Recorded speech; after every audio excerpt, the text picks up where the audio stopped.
Hello students, welcome back to my channel, your channel Puneet sir की पाठशाला। और आज लेके आ गए हैं एक और lecture number 5, class 12th physics, chapter number 1, electric charges and field. Unit का नाम है इलेक्ट्रोस्टैटिक्स। तो बिना देरी किए इस लेक्चर को शुरू करते हैं। तो मेरे प्यारे बच्चों, आज की इस क्लास का मेन उद्देश्य और गोल होगा कूलम्स लॉ समझना। बहुत इंपॉर्टेंट है कूलम्स लॉ ऑफ इलेक्ट्रोस्टैटिक्स। फिर हम समझेंगे परमिटिविटी ऑफ फ्री स्पेस या परमिटिविटी ऑफ अ मीडियम। और फिर हम बात करने वाले हैं रिलेटिव परमिटिविटी की, जिसका नाम है डाइलेक्ट्रिक कांस्टेंट। इसका एक और नाम है डाइलेक्ट्रिक कांस्टेंट, जो कि हम सेकंड चैप्टर में इसका इंट्रोडक्शन देखेंगे। इसको एक और नाम से जाना जाता है, रिलेटिव परमिटिविटी को डाइलेक्ट्रिक कांस्टेंट। ठीक है, तो शुरू करते हैं। तो सबसे पहले, शुरू करने से पहले भी मैं आपसे कुछ डिस्कस करना चाहता हूं प्रीवियस नॉलेज। अब प्रीवियस नॉलेज यानी क्लास 11th की बात करने वाला हूं। क्लास 11th में आपने एक बहुत ही प्यारा टॉपिक पढ़ा था जिसका नाम था ग्रेविटेशन। ठीक है, और उस ग्रेविटेशन में आपने पढ़ा था लॉ ऑफ ग्रेविटेशन। ठीक है, लॉ ऑफ ग्रेविटेशन। क्लियर? अब इस लॉ ऑफ ग्रेविटेशन में आपने क्या पढ़ा था वो सुनो।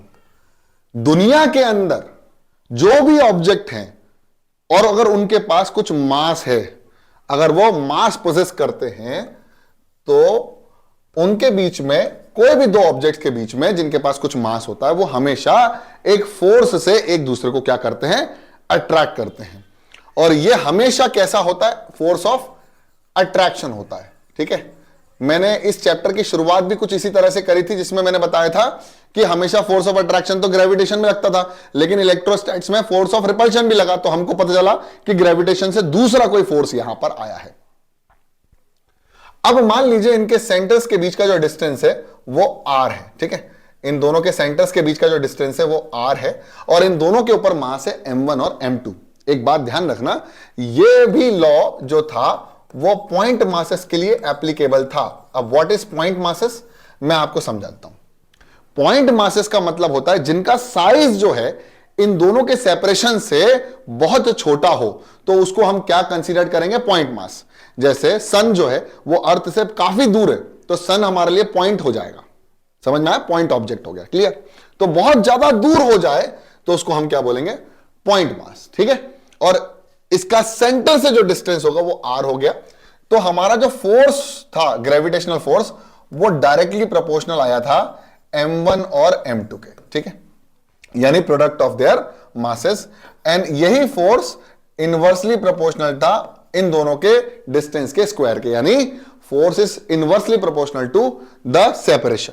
यानी सेपरेशन कितना? r स्क्वायर r, तो इन दोनों के स्क्वायर के इनवर्सली प्रोपोर्शनल, यानी डायरेक्टली प्रोपोर्शनल 1/r स्क्वायर। दोनों सेम बातें। अगर मैं इन दोनों इक्वेशंस को कंबाइन कर दूं तो मुझे मिलेगा f is proportional to m1 m2 upon r square. और जैसे ही मैं प्रोपोर्शनलिटी साइन रिमूव करता हूं तो मैं ऐड कर देता हूं कांस्टेंट, जिसकी वैल्यू होती है, फोर्स की वैल्यू होती है g m1 m2 upon r square. Clear? मेरे ख्याल से इस बात में आपको दम लगा होगा, क्योंकि आपने ये पढ़ भी लिया होगा, और इसकी यूनिट जो होती है वो फोर्स की यूनिट होती है न्यूटन। क्लियर? तो ये हमने पढ़ा था जब हमने ग्रेविटेशन पढ़ा था।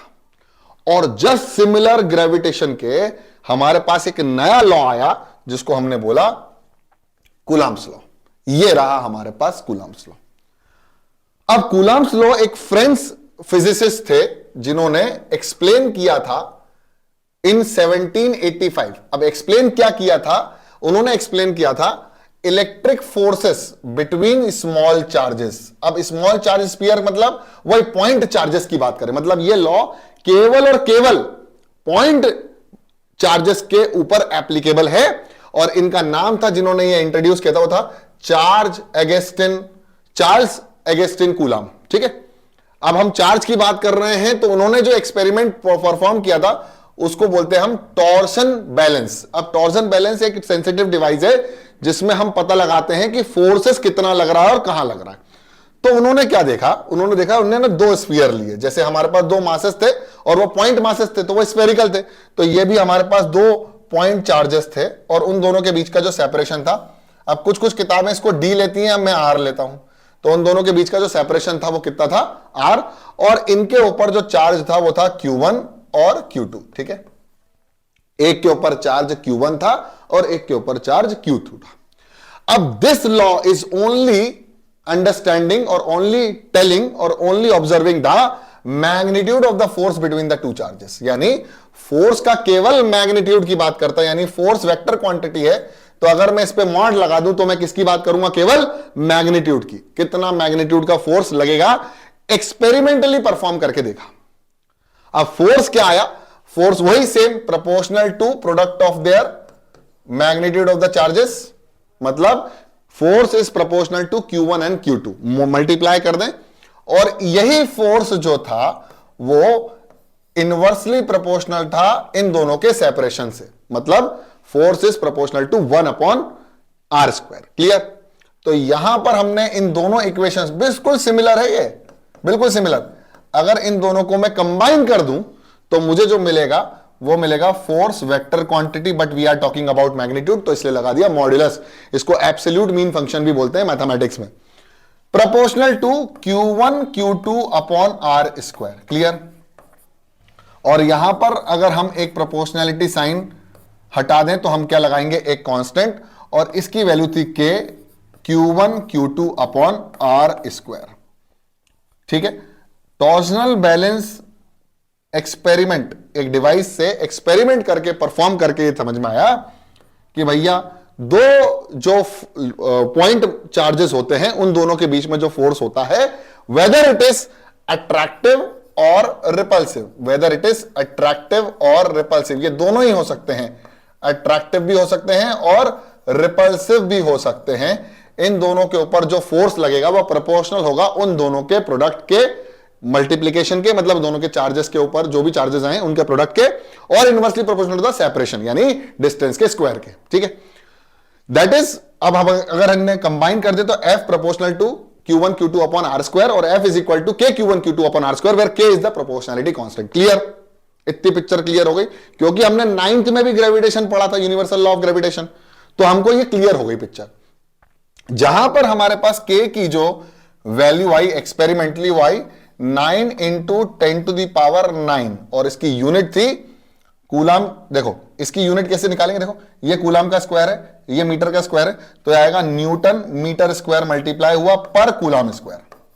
ठीक है? तो ये हमारे पास एक्सपेरिमेंटली हमने K की वैल्यू निकाली। ठीक है? K इज कांस्टेंट, और इस K से कभी भी डाइलेक्ट्रिक कांस्टेंट को कंफ्यूज मत करना, डाइलेक्ट्रिक कांस्टेंट अलग होता है और ये कांस्टेंट प्रोपोर्शनैलिटी का कांस्टेंट अलग होता है। ठीक है? और यहां पर इस K की जो वैल्यू आई, यहां पर K की एक और वैल्यू आई एक्सपेरिमेंटली, वो थी 1/4πε0।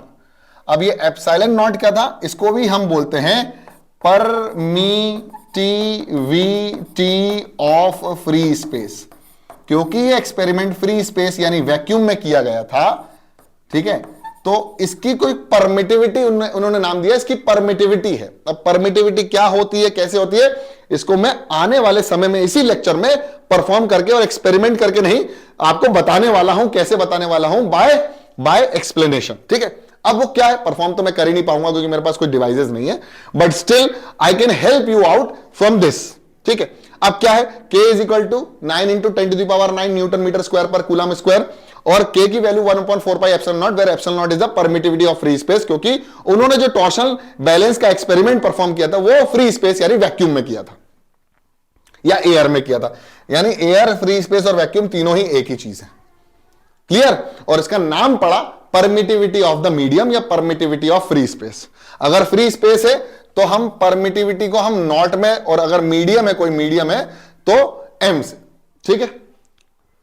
इतनी पिक्चर क्लियर हुई। अब बात यह है कि ये कूलम्स लॉ किस किस के ऊपर डिपेंडेंसी आ गई इसकी। तो पहली चीज मैंने आपको बता के रखा हुआ है कि कूलम्स लॉ जो है वो किसके ऊपर डिपेंड करता है, वो सबसे पहले तो चार्जेस के मैग्नीट्यूड, यानी magnitude of the charges, magnitude of charges, यानी चार्ज बढ़ाओगे किसी भी पर्टिकुलर ऑब्जेक्ट पर तो फोर्स जो होगा वो भी बढ़ जाएगा। मैग्नीट्यूड ऑफ चार्जेस पर डायरेक्टली प्रोपोर्शनल था। ठीक है? अब सेपरेशन के ऊपर भी दिख रहा है आपको, देखो ध्यान से देखो तो आपको यहां पर दिख रहा है कि अगर सेपरेशन जैसे जैसे बढ़ेगा वैसे वैसे फोर्स की वैल्यू कम हो जाएगी। तो यहां पर सेपरेशन के ऊपर भी डिपेंड कर रहा है, यानी distance between the two charges, distance between the two charges, distance between two charges, distance between two charges. ठीक है, तो ये इनके ऊपर भी डिपेंड कर रहा है मेरे प्यारे दुलारे बच्चों, समझ में आ रहा है? बहुत बढ़िया। और तीसरा इंपॉर्टेंट पॉइंट ये है कि ये इनके मीडियम, मतलब ये जो जिस मीडियम के अंदर एक दूसरे के साथ इंटरैक्ट कर रहे हैं उस पर भी डिपेंड कर रहा है, यानी it also depends upon the medium, medium in which they are interacting, medium in which they are interacting, they are interacting. क्या मेरी बात आपको पल्ले पड़ गई, समझ में आ गई? बहुत खूबसूरत। अब आप बोलोगे सर मीडियम के ऊपर डिपेंडेंसी कैसे? मैं समझाऊंगा, पूरी हर एक पिक्चर, एक एक बात क्लियर कर दूंगा आपको। सबसे पहले क्या आपको समझ में आया डिपेंडेंसी किसके ऊपर थी? यस सर, अगर आप मैग्नीट्यूड ऑफ चार्ज यानी क्यू की वैल्यू बढ़ाओगे तो फोर्स ऑफ अट्रैक्शन और रिपल्शन भी बढ़ जाएगा, और अगर डिस्टेंस बढ़ाएंगे तो डिस्टेंस के कारण क्या होगा? फोर्स कम हो जाएगा। ये एक्सपेरिमेंटल परफॉर्मेंस था। और इसके बाद अगर मीडियम को चेंज कर दोगे तो फोर्स भी चेंज हो जाएगा। अब यहां पर हम देखें तो यूनिवर्सल लॉ ऑफ ग्रेविटेशन से ये कुछ डिफरेंस आ रहा था। अब आप बोलो क्या? मैं समझाता हूं। जैसे मान लीजिए आपके पास पानी है और ये पानी के अंदर मैंने 2 पॉइंट चार्जेस या 2 पॉइंट मासेस रख दिए जिसका नाम था m1 और m2। इन दोनों के बीच का जो सेपरेशन था वो था r।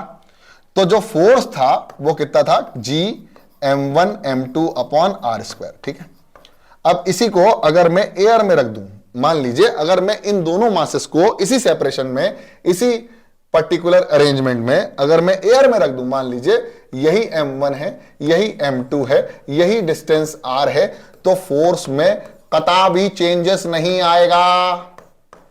फोर्स जो होगा वो सेम होगा, एयर के अंदर भी और वाटर के अंदर भी, यानी मीडियम चेंज करने पर ग्रेविटेशनल फोर्स चेंज नहीं होता है। तो यहां पर ग्रेविटेशन से थोड़ा सा डिफरेंट था, जो ये चार्जेस के ऊपर जो फोर्स लग रहा था। यानी कूलम्ब्स लॉ ने एक और चीज बताई कि जब भी दो चार्जेस किसी अलग अलग मीडियम में होंगे तो उन पर जो फोर्स होगा वो भी अलग अलग होगा। तो जैसे फॉर एग्जांपल मेरे पास एक सिस्टम है ऑफ 2 चार्ज, ठीक है, और इन दोनों सिस्टम, इस सिस्टम के अंदर जो चार्जेस हैं वो सेपरेटेड है with a distance of r। ठीक है, इसके ऊपर चार्ज है Q1, इसके ऊपर चार्ज है Q2। अभी मैं बात करूंगा, अभी चिंता मत करो, मैं K का डायमेंशनल फॉर्मूले पे भी बात करूंगा, मैं एप्सिलॉन के ऊपर बहुत ज्यादा विस्तार पूर्वक भी बात करने वाला हूं, चिंता वाली बात नहीं है। ठीक है, टेंशन नहीं लेने का। अब मान लीजिए मैंने एक मीडियम तो रखा, ये था वैक्यूम। ठीक है, ये है वैक्यूम। इस वैक्यूम मीडियम के अंदर और इस वाटर मीडियम के अंदर, वाटर मीडियम के अंदर ये जो सेपरेशन, ये सिस्टम का सेपरेशन था वो सेम था। मान लो मैंने वही सेम चीज रखी, ये भी है Q1 और ये भी है Q2, और अभी भी जो सेपरेशन है वो कितना है? R ही है मेरे प्यारे बच्चों। तो यहां पर जो फोर्स आएगा, वो फोर्स की हम बात कर रहे हैं मैग्नीट्यूड की, वो है K Q1 Q2 upon R square. ठीक है, अब इस K की वैल्यू क्या होगी? 1/4 पाई एप्सिलॉन नॉट। नॉट किसके लिए इस्तेमाल करते हैं? वैक्यूम के लिए, जो कि होगा Q1 Q2 upon R square. Clear? मेरी बात समझ में आई या नहीं आई? बिल्कुल हाँ या ना मैं उत्तर दे दीजिएगा आप। ठीक है, आ गई सर, आ गई। अब इसी फोर्स को हमने दूसरे मीडियम यानी वाटर में देखा, तो ये जो फोर्स था मेरे प्यारे बच्चों, इसका मैग्नीट्यूड में कुछ परिवर्तन आ गया। ये नॉट की बात चल रही थी और यहां पर हम मीडियम की बात कर रहे हैं जो कि वाटर है। तो क्या आएगा? K चेंज हो गया, यानी 1/4 पाई एप्सिलॉन m हो गया, Q1 Q2 upon R square हो गया मेरे प्यारे बच्चों।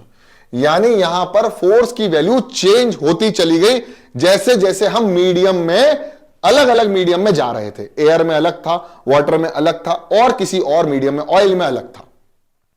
क्या मेरी बात समझ में आई? अब वो बढ़ेगा कम होगा वो हम देखेंगे ना, आगे देखेंगे। चिंता क्यों कर रहे हो कि बढ़ेगा या सर कम होगा? वो देखेंगे, चिंता मत करो। ठीक है, तो ये बात समझ में आ गई। इसकी यूनिट थी न्यूटन, इसकी भी यूनिट थी न्यूटन। अब आप बात करें तो यहां पर हम लोगों ने, मैंने डिस्कस कर लिया है कि K की क्या यूनिट है। अब बताओ एप्सिलॉन की यूनिट क्या होगी? अगर हम बात करें एप्सिलॉन की, तो सर एप्सिलॉन नॉट या एप्सिलॉन की बात करें, इसको हम बोलते हैं ऐसे एप्सिलॉन, ठीक है, एप्सिलॉन। एप्सिलॉन, अब एप्सिलॉन की यूनिट की बात करें तो के की यूनिट होती है 1/4 पाई एप्सिलॉन नॉट, ऐसे लिखते हैं के की वैल्यू। और के की जो यूनिट होती है न्यूटन मीटर स्क्वायर पर कूलम स्क्वायर। अब एप्सिलॉन को ऊपर ले जाओ और के को, मतलब के की अपोजिट कर दो, सिंपल सी बात है। के की जो भी यूनिट होगी वो एप्सिलॉन की अपोजिट कर दो, तो हो जाएगी कूलम स्क्वायर पर न्यूटन मीटर स्क्वायर। क्लियर? ये एप्सिलॉन की यूनिट है, unit of epsilon. Epsilon not बोल देता हूं, कोई दिक्कत नहीं है। तो डायमेंशनल फॉर्मूला क्या निकल के आ रहा है, आप निकाल के दिखा सकते हैं। देखो ध्यान से, डायमेंशन क्या होगा, डायमेंशनल फॉर्मूला फॉर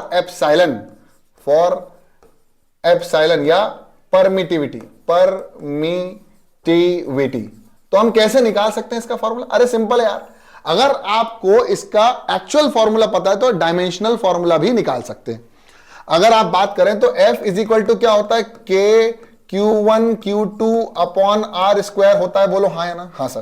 तो F R square upon Q1 into Q2 हो जाएगा कि नहीं हो जाएगा? हाँ सर। इज इक्वल टू किसके बराबर हो जाएगा? K के बराबर हो जाएगा। यस और नो? हाँ सर, हो जाएगा। अब बात करें तो यहां पर K की डायमेंशंस की बात करें तो फोर्स की वैल्यू जो होती है वो न्यूटन होती है, लेकिन न्यूटन में हमारा होता है MLT-2, है ना? जो होता है MLT-2, तो ये हो गया हमारा फोर्स का डायमेंशन। इसका होगा L की पावर 2, बोलो हाँ या ना, क्योंकि ये डिस्टेंस है। और ये हो जाएगा कूलम का स्क्वायर। अब Q का स्क्वायर यानी AT का स्क्वायर। What is AT? अरे भाई आपको पता है Q/T जो होता है वो होता है I, तो Q की वैल्यू हो जाएगी, वो हो जाएगी IT। I को हम रिप्रेजेंट करते हैं A से और इसको रिप्रेजेंट करते हैं T से, टाइम को। तो ये हो जाएगा Q का हमारे पास डायमेंशन फॉर्मूला हो जाएगा AT। तो ये AT का क्या हो जाएगा, स्क्वायर हो जाएगा, यानी MLT-2 L2 A2T2। बोलो हाँ या ना? Yes sir. अब इसको ऊपर लेके जाओ तो L की पावर 2 और L की पावर 1, तो जाएगा L की पावर 3, यानी ML3T-2 A-2T-2, ठीक है? तो माइनस माइनस प्लस, तो 2 + 2 कितना जाएगा, 4। यानी हमारे पास जो डायमेंशन आएगा, K का डायमेंशन जो आएगा वो आएगा ML3A-2T-4। यस और no? Yes sir, it is 100% true. ये है ना, देखो ना, t के 2 है ना, T-2 तो कितना हो जाएगा, -4, A की पावर -2। अब इसका उल्टा कर लो, मतलब जो पावर पॉजिटिव है उसको देखो, K क्या होता है, उल्टा होता है, तो इसका भी उल्टा कर दिया तो हमें एप्सिलॉन का मिल जाएगा, एप्सिलॉन नॉट का मिल जाएगा। एप्सिलॉन नॉट का क्या मिल जाएगा, M पावर +1 है तो कर दो -1, L3 है तो -3, A -2 है तो +2 और T -4 है तो +4। क्या बात समझ में आई? तो इस तरह से आप डायमेंशनल फॉर्मूला निकाल सकते हैं किसी भी चीज का, अगर आपको उसका फॉर्मूला पता है, ठीक है? अब नेक्स्ट है हमारे पास, what is permittivity of free space. What is permittivity? Permittivity क्या होता है किसी भी मीडियम का? परमिटिविटी नाम से मत समझना इसको, एक बात ध्यान रखना, इसको नाम से समझा जा सकता है, लेकिन आप ये मत बोलना कि परमिटिविटी मतलब परमिशन दे दी गई है। परमिशन किसको दी गई है, ये इंपॉर्टेंट है, इसको समझने के तौर पे आप समझें इसे। देखो मैं बताता हूं, जैसे कि मान लीजिए मेरे पास 2 चार्जेस हैं जिनका सेपरेशन वही R है हमारे पास, ठीक है? ये सेपरेशन अगर मेरे पास अगर R है और 2 चार्जेस हैं Q1 और Q2, ठीक है? और इन दोनों के बीच का जो सेपरेशन है वो R होने के साथ साथ इनका जो मीडियम है वो वैक्यूम है। अब वैक्यूम ले लो, एयर ले लो या फ्री स्पेस ले लो, कोई दिक्कत वाली बात नहीं है, सब सेम है, हमारी क्लास के लिए सब सेम है, ठीक है? अब परमिटिविटी का मतलब यह होता है कि permittivity of free space is nothing but it allows it's own field, मतलब वो परमिट करता है अपनी ही खुद की फील्ड को, अपने ही खुद के पार्टिकल्स को, to stop the interaction between the 2 charges. मतलब परमिटिविटी का मतलब यह होता है कि वो अलाउ तो करता है, परमिट तो करता है, अलाउ इट्स ओन फील्ड, वो खुद ही की फील्ड को अलाउ करता है कि भैया ये जो चार्ज इंटरैक्ट कर रहे हैं। अब इंटरैक्शन बिटवीन द चार्जेस क्या है सर? ये चार्जेस या तो अट्रैक्ट करेंगे या तो रिपेल करेंगे, इसको रोको, इसको रोको। समझ में आ रही है मेरी बात? जैसे फॉर एग्जांपल आप घूमने जाना चाहते हैं अपने दोस्त के साथ, वो भी शाम के समय, आपकी उम्र ज्यादा नहीं है, अभी 9 साल 10 साल या 11 साल के बच्चों को अगर आप देखेंगे, वैसे तो आपकी उम्र से 15 साल 17 साल होने वाली है, 12th में आ गए ना, 18 होने वाली है, ठीक है। तो अगर मान लीजिए कोई एक बच्चा है जो कि जाना चाहता है, तो पिताजी जो है, नहीं माताजी समझ लो, माताजी जो है वो अपने आपके पिताजी को बोलेंगे देखिए ये घूमने जा रहा है, इसको रोक लीजिए। पापा तो मम्मी की बात मानेंगे ना भैया। तो मम्मी की खुद की फील्ड कौन थे? पापा। पापा ने आपको क्या किया? रोका। क्या करने के लिए? इंटरैक्ट करने के लिए अपने दोस्तों के साथ। तो वो परमिट किसको किया था? मम्मी ने। मम्मी ने अपनी ही फील्ड को किया था। अपनी फील्ड मतलब उनके हस्बैंड को। समझ में आया? वो आपके पापा को नहीं किया था, उनके हस्बैंड को किया था। समझ में आया? तो it's allowed own field to stop the interaction, to stop the interaction. ये बात समझ में आ गई? मतलब अगर फील्ड में ज्यादा पार्टिकल होंगे तो परमिटिविटी उस मीडियम की बढ़ेगी, और अगर परमिटिविटी बढ़ेगी तो रेजिस्टेंस भी बढ़ेगा। रेजिस्टेंस बढ़ेगा तो जो इंटरैक्शन होगा वो कम हो जाएगा, यानी फोर्स जो लगेगा इंटरैक्शन में वो कम हो जाएगा। यानी परमिटिविटी इंक्रीज होने से इंटरैक्शन फोर्सेस के बीच, जो दो चार्जेस हैं उनके बीच का जो इंटरैक्शन है यानी फोर्स है वो कम होने वाला है। इतनी बात समझ में आ गई? बहुत शानदार, ये बात समझ में आ गई। तो जब परमिटिविटी ऑफ फ्री स्पेस की बात करें तो F is equal to 1/4 pi epsilon naught. अब मैं बहुत ध्यान से वैल्यू बताने वाला हूं इसकी। अभी तक मैंने सिर्फ इसकी वैल्यू बताई थी 9 इंटू 10 टू द पावर 9, ठीक है, न्यूटन मीटर स्क्वायर पर कूलम स्क्वायर। अब एप्सिलॉन नॉट की बात कर रहे हैं तो होती है 8.85 into 10 to the power -12 coulomb square पर न्यूटन मीटर, ठीक है, स्क्वायर। तो ये बात समझ लेना आप कि क्या करा, ये वैक्यूम ने अपनी ही फील्ड को बोला जाओ मैं तुम्हें परमिशन देता हूं, इन लोगों को रोको तो जो चार्जेस हमारी फील्ड के अंदर इंटरैक्ट हो रहे हैं। आ गई बात समझ में? बहुत शानदार, बढ़िया, ठीक है। वो एग्जांपल दिमाग में रखना कि मम्मी जो है वो क्या है? वो मीडियम है। पापा जो है उनके खुद के क्या है? मीडियम के पार्टिकल्स है। और आप जो हो वो उस मीडियम के अंदर इंटरैक्ट करना चाह रहे हो अपने दोस्तों के साथ, लेकिन मम्मी ने अपनी ही फील्ड यानी पापा को बोल दिया है कि इस बच्चे को बाहर नहीं जाने देना अपने दोस्तों के साथ। समझ में आ गया? यानी फोर्स कम हो जाता है। मतलब परमिशन होती allowed to its own field to stop the interaction between. मैं बार बार समझाऊंगा, बात समझ में आ गई, और नहीं समझ में आई तो प्लीज कॉमेंट कर देना, ठीक है। तो ये बात समझ में आ गई। हमारे पास इसकी खूबसूरती बहुत शानदार है क्योंकि हमको ये वैल्यू याद करनी थी, और फिर इसके बाद हमें एक और टॉपिक पढ़ना है जो कि है रिलेटिव परमिटिविटी। जैसे आपने रिलेटिव डेंसिटी पढ़ा था वैसे रिलेटिव परमिटिविटी। क्या बात समझ में आ गई? What is primitive? इसका मतलब यह हुआ कि अगर मैं फ्री स्पेस में बात करूं तो मेरी परमिटिविटी सबसे कम है फ्री स्पेस की, क्योंकि फ्री स्पेस में ज्यादातर पार्टिकल है ही नहीं। इसका मतलब अगर मैं दूसरे मीडियम में जाऊंगा, जैसे जैसे डेंसिटी बढ़ेगी वहां पर पार्टिकल्स बढ़ेंगे तो परमिटिविटी बढ़ेगी। परमिटिविटी बढ़ेगी तो फोर्सेस जो लगेंगे चार्जेस के बीच में वो क्या हो जाएगा? कम। आप बोल सकते हैं, समझ भी आ गया होगा। अब बात करते हैं रिलेटिव परमिटिविटी की, जिसको हम डाइलेक्ट्रिक कांस्टेंट भी कहते हैं। डाइलेक्ट्रिक कांस्टेंट, ठीक है, ये आगे कहेंगे, लेकिन अभी आपको समझना है इसको। बहुत शानदार। इसको रिप्रेजेंट किया जाता है के से। अब ये के वो वाला के नहीं है, इसलिए मैं कह रहा हूं कि इसको आप एप्सिलॉन आर से भी डिनोट कर लो, ज्यादा बेहतर है, ठीक है। मेरी बात समझ में आ गई? Relative permittivity. अब व्हाट वाज, अब इसको समझने के लिए आपको रिलेटिव डेंसिटी समझना पड़ेगा। Relative density, relative density, what is relative density? Relative density तो हमने सुना था रिलेटिव डेंसिटी में, relative density is the density of any medium with respect to water, यानी density of medium upon density of water. अगर हम देखें तो उसको हम क्या बोलते हैं? Relative density. क्लियर? अब यहां पर जो रिलेटिव परमिटिविटी है वो भी हमारे पास कुछ इस तरह का ही है। Relative permittivity is the epsilon R या स्लैश के। वो के वाला नहीं है जो 9 इंटू 10 टू द पावर 9 वाला है, वो ये दूसरा के है। वो एक्सपेरिमेंटल ऑब्जर्वेशन से आया, ये हमें समझ में आया एक्सपेरिमेंटली। वो एक्सपेरिमेंट था टॉर्जन बैलेंस का, वहां से उनने के की वैल्यू 1/4 पाई एप्सिलॉन नॉट निकाली जो कि वैक्यूम में थी।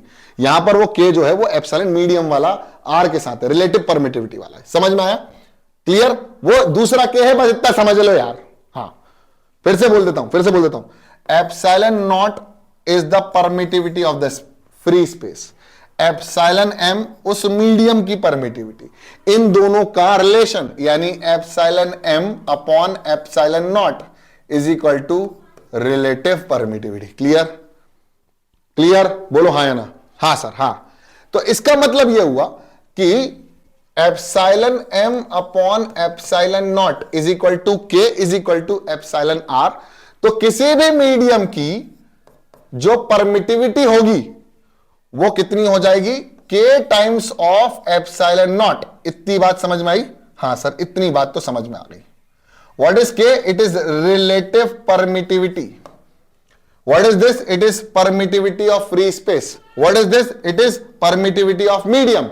यानी किसी भी परमिटिविटी की मीडियम की बात करें तो अगर हमें k की वैल्यू याद हो जाए, अगर हम k की वैल्यू याद कर लें तो मेरे जैसे वाटर की रिलेटिव परमिटिविटी जो होती है वो होती है 80, यानी 80 गुना है, मतलब बहुत ज्यादा है एज कंपेयर टू वैक्यूम।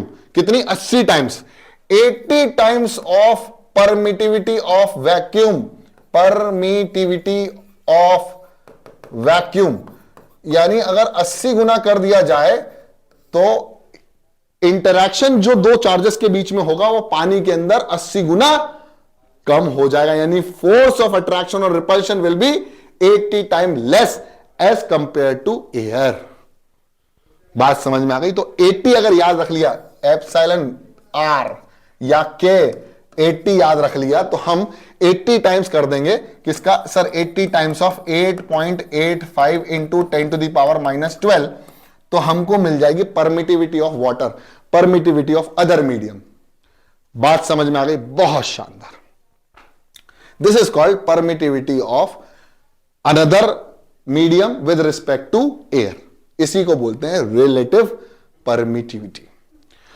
अब एक बात समझ में ये आई, और भी अभी बहुत सारी बात। कंडक्टर की इन्फिनिटी होती है ना, कंडक्टर की इन्फिनिटी होती है, आपके ऑब्जेक्टिव्स के लिए काम आएगा। अब देखो, ध्यान से देखना, मैं यहां पर दो इस पूरे बोर्ड का सेपरेशन कर रहा हूं, ध्यान से देखना, मैं बोर्ड का सेपरेशन कर रहा हूं और यहां पर मैं दो चार्ज पार्टिकल ले रहा हूं। एक चार्ज पार्टिकल ये रहा और एक चार्ज पार्टिकल ये रहा। दोनों के बीच का जो सेपरेशन है वो r ही ले रहा हूं मेरे प्यारे बच्चों, ध्यान से देखना। ये हो गया r, इसकी जो इसके ऊपर जो चार्ज है वो q1 है, इसके ऊपर जो चार्ज है वो q2 है। ठीक है, तो इन दोनों के बीच में जो किसी f0 पे, अब मैं f0 लिख रहा हूं, डायरेक्ट मैग्नीट्यूड की बात कर रहा हूं, अभी डायरेक्शन की बात नहीं कर रहा हूं, ध्यान रखना। तो f0 की बात करूं तो वो हो जाएगा k q1, k सर मत k लिखो, अरे 1/4 pi epsilon naught Q1 Q2 upon R square. बोलो हाँ या ना? क्या इतनी पिक्चर क्लियर हो गई? हाँ सर, इतनी पिक्चर तो क्लियर हो गई। ये फोर्स आया, ठीक है। एप्सिलॉन नॉट क्या है? Permittivity of free space.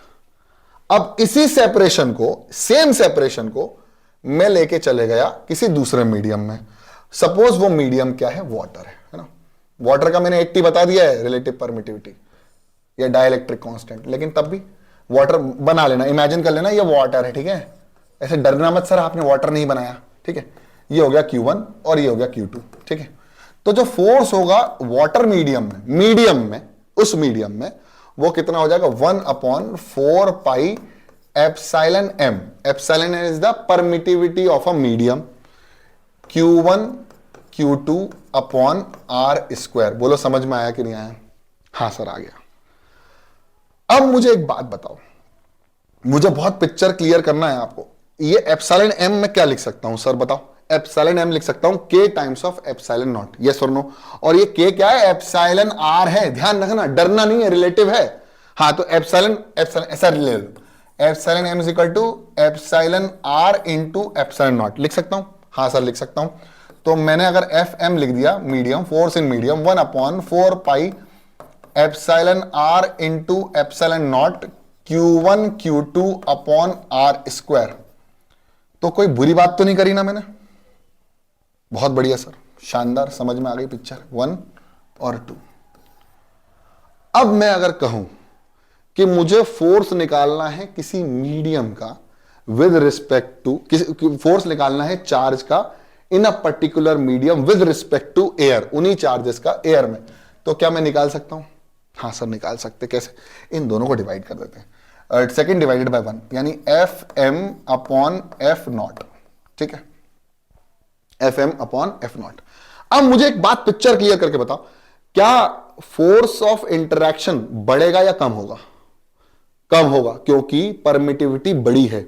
Air की परमिटिविटी सबसे कम होती है, सबसे कम होती है, यानी फोर्स बढ़ेगा। अगर परमिटिविटी बढ़ाओगे तो परमिटिविटी बढ़ने से क्या होगा कि वो अपनी चार्ज की परमिटिविटी बढ़ाएगा, उनकी ओन फील्ड बढ़ेगी, उनकी ओन फील्ड बढ़ेगी तो इंटरेक्शन का फ्लो या इंटरेक्शन कम हो जाएगा कि नहीं हो जाएगा? हाँ। तो इस केस में Fm अपॉन एफ नॉट में जो आंसर आना चाहिए वो Fm में जो भी आंसर आना चाहिए वो एफ नॉट से कम आना चाहिए। यस और नो? हाँ सर, आना चाहिए। Fm लिख रहा हूं मैं, अभी Fm लिख रहा हूं, ध्यान से देखना। 1/4 epsilon R epsilon naught into Q1 Q2 upon R square. Yes और नो? हाँ सर। अभी एफ नॉट लिख रहा हूं, 1/4 epsilon naught Q1 Q2 upon R square. बिल्कुल टेंशन फ्री होने के लिए मैं आपको ये पूरा कट कर सकता हूं। Yes sir. Fm अपॉन, और we are talking about the magnitude. यहां पर मैंने ये force is a vector quantity, तो मैं वेक्टर के साथ मॉड लगा दूं या इतना लिख दूं, चलेगा? है ना, चलना भी चाहिए। तो मैं लिखा 1/4 epsilon R epsilon naught upon 1/4 epsilon naught. Yes और नो? सर आगे यहां कर रहा हूं, Fm upon F naught is equal to, ये वैल्यू वैसे की वैसे रहेगी, 1/4 एप्सिलॉन आर एप्सिलॉन नॉट, और ये वैल्यू पलट दो तो आ जाएगी 4 एप्सिलॉन नॉट। यस और नो? 4 से 4 कैंसिल, एप्सिलॉन नॉट से एप्सिलॉन नॉट कैंसिल, बचा कितना? Fm upon F naught is equal to 1 upon epsilon R. वही एप्सिलॉन आर क्या? के है। तो Fm की वैल्यू कितनी हो जाएगी? एफ नॉट अपॉन के, या स्लैश लिख रहा हूं एप्सिलॉन आर, तो मैं लिख रहा हूं Fm is equal to F naught upon K. Clear picture? बहुत शानदार, बहुत प्यारी कंडीशन निकाल के लाया हूं मैं। इसका मतलब यह हुआ कि किसी की भी अगर रिलेटिव परमिटिविटी आपको पता है, किसी मीडियम की अगर आपको रिलेटिव परमिटिविटी पता है, तो उस पर्टिकुलर सेपरेशन को, उस सिस्टम को अगर उस मीडियम में लेके जाओगे, सपोज एयर से वाटर मीडियम में लेके गए, तो फोर्स ऑफ अट्रैक्शन और रिपल्शन कितने गुना कम हो जाएगा? सर के टाइम्स कम हो जाएगा। समझ में आ गई बात? बोलो, समझ में आ गई? हाँ। के जो है रिलेटिव परमिटिविटी, इसकी कोई यूनिट नहीं होती, ये एक न्यूमेरिकल वैल्यू है। क्यों? अरे यार सिंपल सी बात है, epsilon R is equal to epsilon M upon epsilon naught. दो चीजों का, सेम चीजों का डिवीजन हो रहा है तो सारी चीजें कैंसिल हो जाएंगी, तो बचेगा क्या? एक न्यूमेरिकल वैल्यू। तो किसी ने पूछ लिया what is epsilon R? It is just a number जिसको कितने गुना कर दूंगा, किसका कितने गुना कर दूंगा? एयर का कर दूंगा, यानी एप्सिलॉन आर गुना हो जाएगा एयर का, तो क्या मिलेगा? उस मीडियम का मिल जाएगा। समझ में आई बात? तो it is just a number, it is just a numerical value जो किसी एयर के साथ मल्टीप्लाई होने से उस पर्टिकुलर मीडियम की वैल्यू बता देती है, उस मीडियम का परमिटिविटी बता देता है। और एयर का सबसे कम परमिटिविटी होता है, वैक्यूम का सबसे कम परमिटिविटी होता है, और फिर जितने मीडियम आएंगे वो एयर से क्या होंगे? ज्यादा ही होंगे। इसका मतलब इंटरेक्शन उन मीडियम्स में एयर के कंपैरिजन में कम होगा, परमिटिविटी बढ़ेगी, इंटरेक्शन कम होगा। परमिटिविटी इज इनवर्सली प्रोपोर्शनल, आपको पता चल ही गया होगा। F is equal to 1/4 epsilon M Q1 Q2 upon R square. यहां से दिख रहा है कि ये जो है, अगर सब चीज कांस्टेंट हो जाए तो F is inversely proportional to epsilon M, यानी परमिटिविटी बढ़ेगा तो फोर्स कम होगा। समझ में आ गई बात? हाँ सर, समझ में आ गई। तो इस क्लास में, इस लेक्चर में इतना ही। कोई चीज छूट रही होगी तो प्लीज कमेंट कर देना, आप लोगों के लिए ही बना रहा हूं ये सीरीज, बहुत डेप्थ में लेके जाने वाला हूं। आने वाले समय में हम बात करेंगे एक और इंपॉर्टेंट एक्सप्रेशन की। वो इंपॉर्टेंट एक्सप्रेशन क्या है मैं बताता हूं। मान लीजिए F इज इक्वल टू के Q1 Q2 upon R square है। ये के वो वाला नहीं है, ध्यान रखना। अभी ये एक्सप्रेशन, कूलम्स लॉ की ये वाली एक्सप्रेशन सिर्फ इतना बता पा रही है कि फोर्स कितना लगेगा, और force is a vector quantity. तो अगर मुझे फोर्स का डायरेक्शन बताना है तो मैं इस एक्सप्रेशन को नहीं लिख सकता विद डायरेक्शन। अरे भाई, ये डायरेक्शन नहीं बता रही है, सिर्फ मैग्नीट्यूड बता रही है, कितने न्यूटन फोर्स लग रहा है। तो हमारे पास एक और एक्सप्रेशन है जो कि बोर्ड्स के लिए काफी इंपॉर्टेंट है, जिसको हम बोलते हैं vector form of Coulomb's law. और नेक्स्ट लेक्चर में इसका सेपरेट लेक्चर लेके आने वाला हूं, और उसके बाद बात करेंगे हम इससे रिलेटेड न्यूमेरिकल की और बात करेंगे सुपर पोजिशन प्रिंसिपल की। तो इस लेक्चर में इतना ही। आई होप आपको लेक्चर समझ में आ गया। लेक्चर समझ में आ गया तो पसंद आ गया लाइक कर दो, ज्यादा नहीं बोलूंगा। सब्सक्राइब करना है तो कर लेना, अच्छा लग रहा है, मजा आ रहा है तो कर लेना, कोई दिक्कत नहीं है। मिलते हैं अगली क्लास में, तब तक के लिए पढ़ते रहो, बढ़ते रहो, देखते रहो पुनीत सर की पाठशाला। जय हिंद।